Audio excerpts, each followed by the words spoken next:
बिस्मिल्लाहिर्रहमानिर्रहीम अस्सलाम वालेकुम। आज हमारा टॉपिक है नर्वस सिस्टम में cells and tissues of nervous system. ठीक है, नर्वस सिस्टम को हम देखते हैं कि ये कौन से सेल्स या कौन से टिश्यूज से ये बनाया हुआ होता है। ठीक है, तो नर्वस सिस्टम जो है ये basically two type of tissues से ये बनाया हुआ होता है। फर्स्ट वन इसमें हमारे साथ होता है न्यूरॉन्स,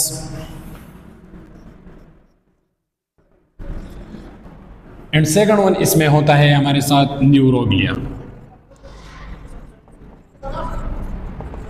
ठीक है, तो आज की इस वीडियो में हम सिर्फ ये जो न्यूरॉन्स है इसको स्टडी करेंगे और नेक्स्ट वीडियोस में इंशाल्लाह हम न्यूरोग्लिया जो है इसको स्टडी करेंगे। ठीक है, तो ये जो नर्वस सिस्टम है ये बेसिकली बनाया हुआ होता है टू टाइप ऑफ टिश्यूज से। First one neurons and second one neuroglia. ठीक है, फर्स्ट ऑफ ऑल हम ये न्यूरॉन्स को देखते हैं।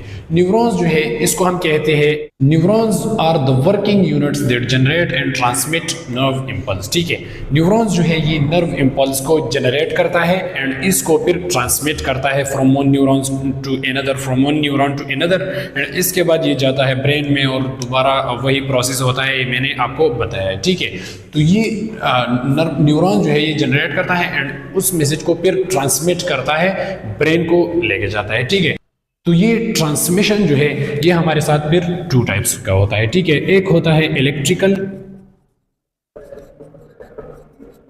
एंड एक होता है केमिकल।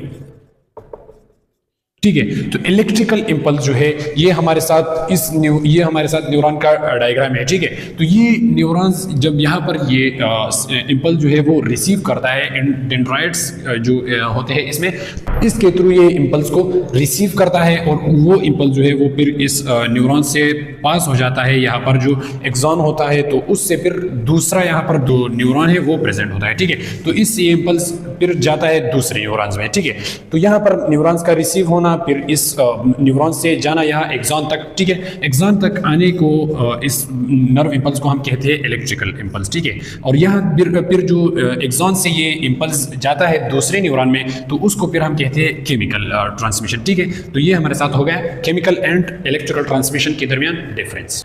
इसके बाद ये जो न्यूरॉन है तो ये हमारे साथ होते हैं एमाइटोटिक होते हैं। ठीक है, मतलब ये जो माइटोसिस प्रोसेस होता है तो ये वो नहीं करता है। ठीक है, माइटोसिस जो प्रोसेस होता है वो नहीं करते है, तो इसकी वजह से ये जो न्यूरॉन्स है तो ये डिवाइड नहीं होते, बस वही के वही रहते हैं। ठीक है, इसके बाद न्यूरॉन जो है ये डिवाइड होता है 3 पार्ट्स में। ठीक है, न्यूरॉन के हमारे साथ 3 पार्ट्स है।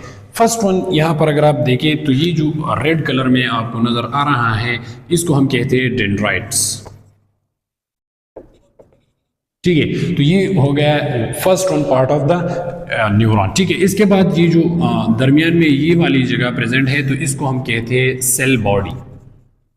सेल बॉडी में हमारे साथ ये जो न्यूक्लियस है वो प्रेजेंट होता है। ठीक है, इसके बाद यहाँ से लेकर यहाँ तक ये जो हमारे साथ रीजन रहता है तो इस सारे रीजन को हम फिर कहते हैं एक्सॉन। ठीक है, एक्सॉन। तो ये हो गए हमारे साथ न्यूरॉन के 3 पार्ट्स। फर्स्ट वन हमारे साथ है डेंड्राइट्स जिसके थ्रू ये जो नर्व इम्पल्सेस है वो रिसीव होते हैं, वो फिर इस नर्व इम्पल्स को दे देता है इस सेल बॉडी को, और ये सेल बॉडी फिर उस नर्व इम्पल्स को दे देता है एक्सॉन को, और एक्सॉन से फिर यहाँ पर दूसरा न्यूरॉन इसी तरह प्रेजेंट होता है और उस डेंड्राइट्स के थ्रू ये नर्व इम्पल्स जो है वो ट्रांसमिट होता है वन न्यूरॉन से अनदर वन को। ठीक है, तो ये था हमारा आज का लेक्चर। इस लेक्चर में अगर आपका किसी तरह का भी क्वेश्चन हो तो आप कमेंट सेक्शन में पूछ सकते हैं। जज़ाकल्लाह।